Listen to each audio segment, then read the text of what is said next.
कोई नहीं, बाहरी आदमी कोई पूछेगा। यहाँ रेखा गुप्ता समाज टूट चुका है। वो बंधुआ मजदूर था भाजपा का, वो टूट चुका है, समझे ना। अब बंधुआ मजदूर नहीं रहा। मुकाबला इस बार एक तरफा है। राष्ट्रीय जनता दल महागठबंधन जीत कर आ रहा है और किसी से कोई मुकाबला नहीं है। और जिनसे है उनसे वो जो पिछले बार से 35 सालों से है उनसे जनता खफा है, नाराज है। आप लोग का रोल उसमें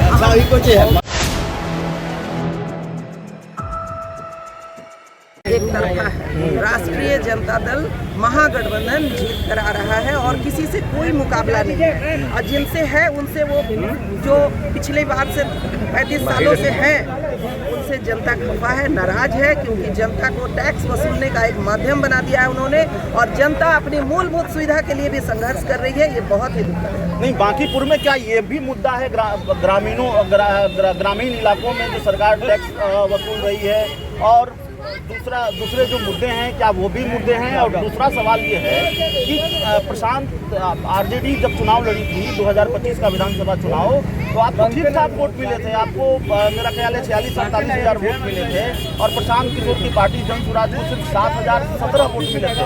क्या आपको लगता है प्रशांत किशोर जब खुद मैदान में है तो मामला थोड़ा भारी है उनका? यहाँ की जनता बुद्धिजीवी अपने लोगों को पहचानती है, और इस बार जनता बिल्कुल गुमराह नहीं होगी। और इस बार सोच समझ कर प्रत्याशी का आकलन करके वोट देने जा रही है।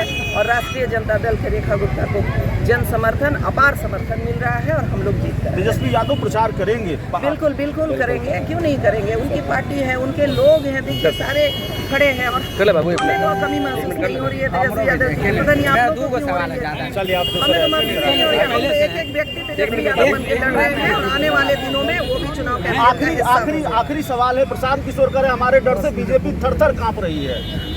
अब ये उनकी बात है, उनसे पूछिए ना। आप आरजेडी का मुद्दा पूछिए। चलिए प्रशांत किशोर कह रहे हैं आप लोग कभी हरा नहीं पाए, बीजेपी को वही हरा सकते हैं, जनसुराज ही हरा सकता है।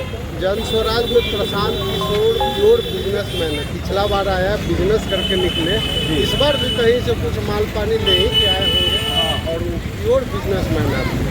आप उनको पता कीजिएगा, वो सारा पार्टी के काम पर्दे के पीछे से करते हैं, और दुनिया भर के पैसा कमा के रखते हैं। पिछली बार तो रेखा गुप्ता दूसरे नंबर पर रही थी, इस बार क्या उम्मीद है? आरजेडी कैसे ये बीजेपी का किला फतह करेगी? इस बार बहुत चांस है, बहुत ज़्यादा चांस है। आप मंदिरी अंदर घुसिएगा, कहा जाता है कि स्मार्ट सिटी है, लेकिन अंदर घुसिएगा तो एक गली में आपका एम्बुलेंस नहीं घुसेगा। किस बात का स्मार्ट सिटी? स्मार्ट सिटी बनने के लिए आपको कम से कम एक एम्बुलेंस घुस जाना चाहिए हर एक गली और सड़क में। यहाँ तो घुस भी नहीं पा रहा। क्या चाचा प्रशांत किशोर कुछ कमाल दिखा पाएंगे क्या? पहली बार चुनाव लड़ रहे हैं। पहली बार लड़े ना, 243 सीट पर लड़े ना, क्या हुआ? जमात जब हुआ अब की बार अपने लड़ रहे हैं ना? लड़ रहे हैं तो वो तो खाली दलाल है, दलाली से रुपया मिला होगा तब ना। इनका कोई नहीं, बाहरी आदमी कोई पूछेगा। यहाँ रेखा गुप्ता समाज टूट चुका है। वो बंधुआ मजदूर था भाजपा का, वो टूट चुका है, समझे ना। अब बंधुआ मजदूर नहीं रहा। हम 18 पॉइंट पूछा, 6% उनको टिकट चाहिए। तो चलिए देखिए, रेखा गुप्ता भी यहाँ हैं, और हमारी कोशिश होगी कि हम आरजेडी को उम्मीदवार रेखा गुप्ता से बात करें। और यहाँ पर आरजेडी के नेता कार्यकर्ता बड़ी तादाद में हैं, और जाहिर तौर पर प्रचार अभियान चल रहा है। आरजेडी ने भी स्पीड पकड़ ली है,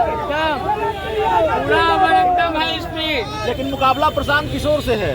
कोई दिक्कत नहीं है। मुकाबला ही में हमारा जीत है, और हमारा ललटेन का साथ है। प्रशांत किशोर को लेकर कुछ बोल रहे थे आप? हाँ, तो प्रशांत किशोर बिजनेस में कोई पैसा दिया है तो आए हैं लड़ने के लिए।